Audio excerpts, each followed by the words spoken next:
Unaweza ukasema ni mtifuano kati ya waziri mkuu Benjamin Netanyahu na rais wa Marekani Donald Trump. Netanyahu anasema sifanyi kila kitu ambacho Trump anataka, wakati ambapo rais wa Marekani Donald Trump anapambana kuhakikisha vita kati ya Marekani na Iran vinakoma, lakini pia vita ambavyo vilihusisha Israel vinamalizika na hali ya kutoelewana kati ya nchi hizo inaisha. Waziri mkuu Benjamin Netanyahu pamoja na baadhi ya Waisrael, hasa wanasiasa wa mrengo wa kulia, wanaona kwamba ni kama vile rais wa Marekani Donald Trump ni mtu mwenye mashinikizo dhidi ya Israel. Sasa waziri mkuu wa Israel Netanyahu anasema watu wengi hudhani yeye na rais wa Marekani Donald Trump hufanya kazi kwa ushirikiano wa karibu katika kila jambo, lakini si kweli kwamba kila mara wanaafikiana. Netanyahu aliongeza kuwa wakati wote hufuata matakwa ya Marekani, akisisitiza kuwa Israel hufanya maamuzi yake.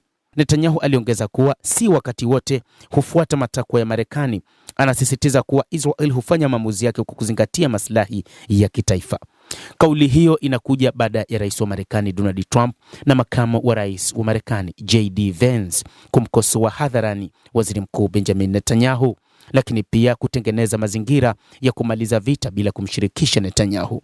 Akizungumza katika mkutano wa kimataifa wa sera uliofanyika mjini Jerusalem, Netanyahu alisema hataruhusu Iran kupata silaha za nyuklia na kwamba majeshi ya Israel yataendelea kuwepo kusini mwa Lebanon na kwa muda wowote utakaoonekana kuwa lazima kwa usalama wa nchi hiyo.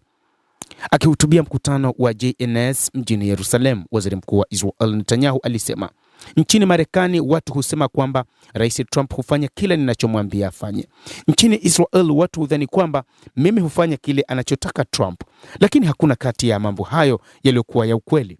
Kila kiongozi hufuata kile ambacho kina maslahi ya taifa lake, Netanyahu anasema.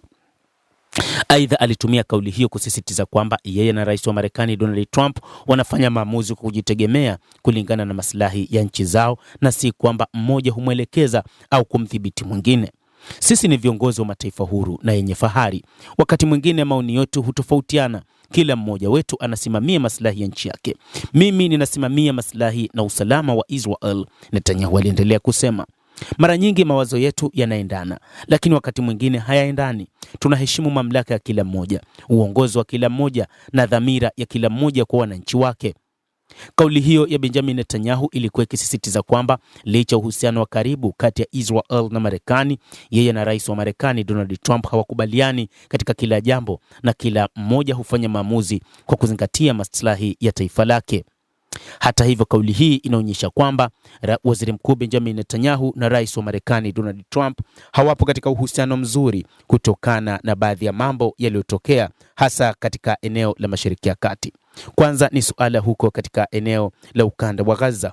Marekani ilisema haitaendelea kutoa silaha ikiwa Israel itaendelea kufanya mashambulizi dhidi ya watu wa ukanda wa Gaza, lakini pia kuwafungia kutopata msaada wa kibinadamu. Kadhalika ni katika kipindi hiki cha vita kati ya Marekani na Israel dhidi ya Jamhuri ya Kiislamu ya Iran. Rais wa Marekani alitazama hali kubwa ya uchumi wa nchi yake, lakini pia alitazama hali ya uchumi wa dunia namna ilivyokuwa ikiyumba kutokana na ukosefu wa mafuta hasa yaliyokuwa kitoka katika eneo la lango la bahari la Hormuz ambalo lilifungwa na Iran. Jambo hili lilimfanya rais wa Marekani Donald Trump kuona hakuna haja ya kuendelea na vita isipokuwa ni wakati wa kumaliza uhasama kati ya Marekani na Iran na hata Israel na Lebanon.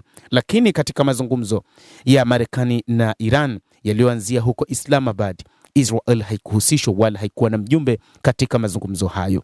Hili kwa mujibu wa wachambuzi wa mambo linaonyesha kuwa uhasama ulianzia hapo, lakini pia baadhi ya makubaliano ni kwamba waziri mkuu Benjamin Netanyahu hakuwa tayari kwa ajili ya kukubali. Mtazamaji, endelea kutufuatilia na nikusihi usisahau kulike, usisahau kucomment, kadhalika usisahau kusubscribe channel yetu hii ili upate habari hizi kwa mapana kupitia The World News. Mimi ni Adam Hussein, endelea kuwa nasi wakati wote, endelea kutufuatilia.